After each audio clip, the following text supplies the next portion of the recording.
We thought of getting you a very special discussion today on an argument which happens in the market very often while discussions. What is the market capitalization? Are you bullish on mid caps? Are you bullish on small caps? These are the kind of questions we keep asking ourselves and our friends, be it the fund management industry or generally.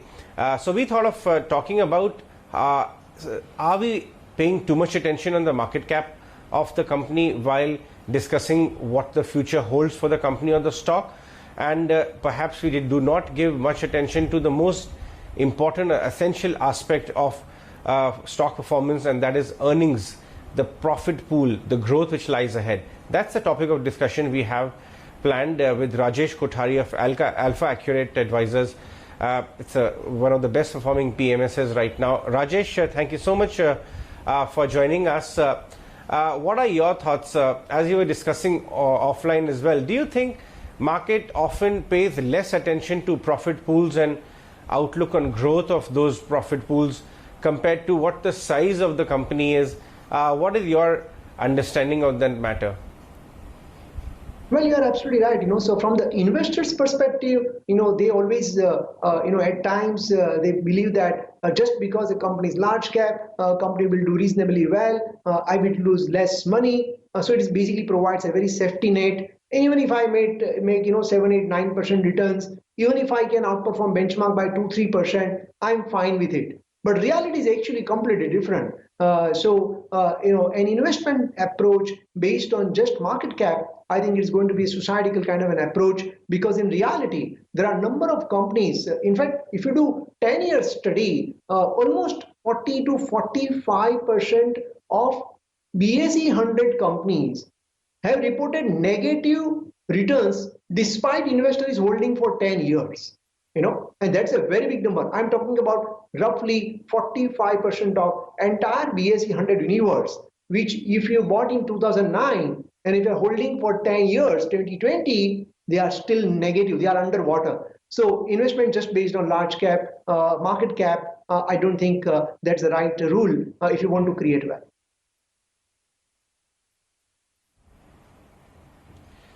Rajesh, let's look at the universe we are talking about. Sure, there are various factors. Each of the companies, irrespective of the size, are applying on the business models and hence trying to ensure that the profit pool improves and going ahead. But what universe are we talking about? You're of course running your outfit now at Alpha Accurate, but have been working in funds also previously. How is the investment universe looking, where profits are very healthy and hence the sort of stock picking around that is likely to be higher? A very interesting question, Ajay. So if you look at India, roughly about 5,000 plus companies are listed in Indian bourses. Out of that 5,000 companies, roughly 1,200 companies are making net profit 10 crores and above. Only 1,200 companies. It means roughly about 22% of the universe, they make net profit just 10 crores. I'm talking about $1.5 million to be precise. And of that 1,250, there are only 540 companies which makes profit in excess of 100 crores. So the entire universe, although it looks very big, 5,000 plus companies, only about 10 to 11% of the universe makes critical net profit benchmark, that what at least we considered internally from our investment perspective. They basically meet the criteria of 100 crores plus reported net profit. And to us, any company, irrespective of its market cap, if the company reports 100 crores plus profit, to us it is a large company, because it is only 10% of the universe, correct? And we focus on these companies, roughly about 500 to 600 companies which meets this benchmark. Because please remember, to make 100 crores of profit, you require 1,200 to 2,000 crores of revenue. And that is definitely not an easy, benchmark for any entrepreneur or corporate to meet. So I think that's kind of rule of thumb, what we use while making investments.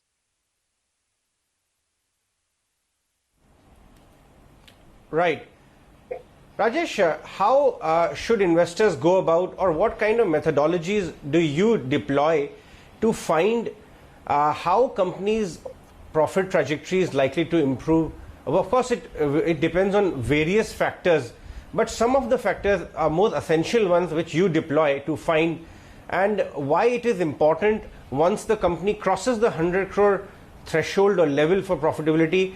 Does the growth comes relatively faster? Talk to us about the dynamics at play. Ajay, what happens is that when a company crosses 100 crores plus profit mark, its ability to withstand the shocks of the economy, it increases dramatically.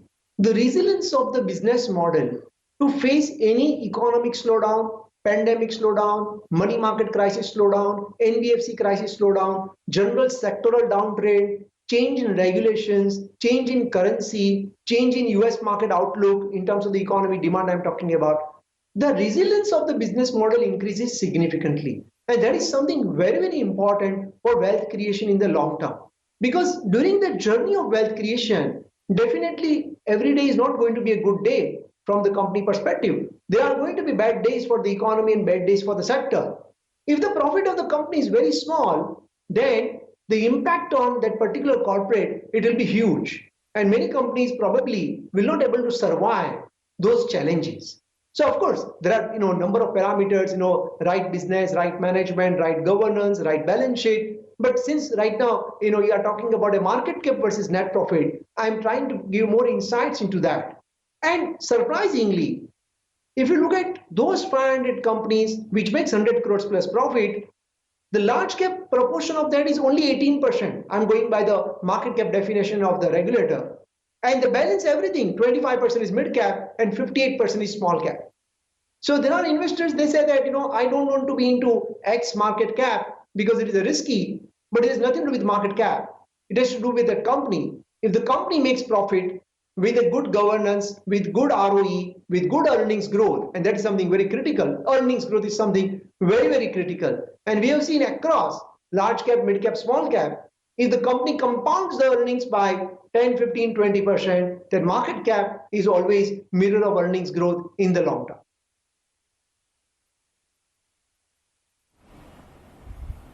Sure. Rajesh, when market starts getting a sense of high profit growth in a company, which may be due to some amount of display of that earnings growth, say in the first few quarters, the challenge of a professional money manager or an investor could be that the street starts assigning same kind of multiples, assuming that this profit growth will continue for the next couple of quarters or even years as well, and hence that profit growth starts getting factored in early. How do one cope with this kind of a challenge, especially the kind of phase of the market we are entering now? There are so many examples, some of them from the pharma API space, some others. The moment market comes to know a wind of it, that the earnings growth are likely to continue at a steady or a high growth phase, all that gets factored in right now. So how does one face that challenge?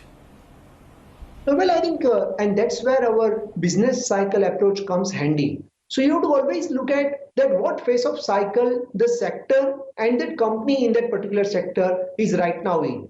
Now let's assume, for example, the automobile industry. From last 5 years, the industry has not done anything meaningful in terms of the growth. Whether you look at two-wheeler industry, whether you look at passenger car industry, whether you look at commercial vehicle industry, last 3.5 to 4.5 years, due to one or other reasons, the growth has been very, very subdued. And therefore, now the industry is going to report reasonably good number. Now it will be very difficult for any investor to forecast, will it be 10% growth or 18% growth or 20% growth? But you, of course, keep tracking the incremental data points and you need to further build upon your thesis. But that's how one need to take. You need to take the sector cycle approach. You need to take the growth demand drivers. And if those demand drivers, they remain intact, then the growth will continue.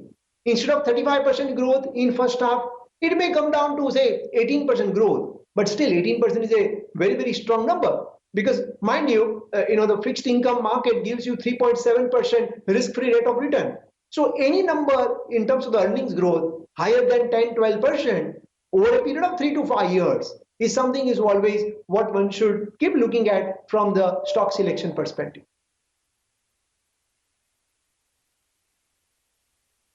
All right, Rajesh, one last word on which other themes you are following in your portfolios where you think 15 to 18% kind of earnings growth lies ahead over the next 3 to 5 year period. If you could leave us with some thoughts on those lines. So we remain very positive on specialty chemical space. We are bullish on pharmaceutical space. Clinical healthcare is one interesting segment. I think it is going to do extremely well. Maybe more than probably 15-18%. It can even cross 20% compounded earnings growth. Automobile cycle, I think, is going to be in your favor over next 2.5 to 4 years, and therefore here again you will see very strong earnings growth. Apart from normal consumer and private banking space, which is always there, the good top three sector, the banks in the country, they will keep growing in line with the economy with 2-3% better because of the gaining market share. So these are the basically sectors and themes on which we are basically positive and we are holding in our portfolio.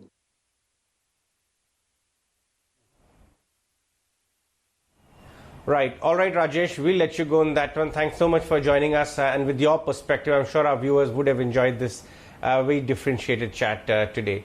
That was Rajesh Kothari of AlfAccurate talking about the importance of profit pool and growth compared to the market cap of the company.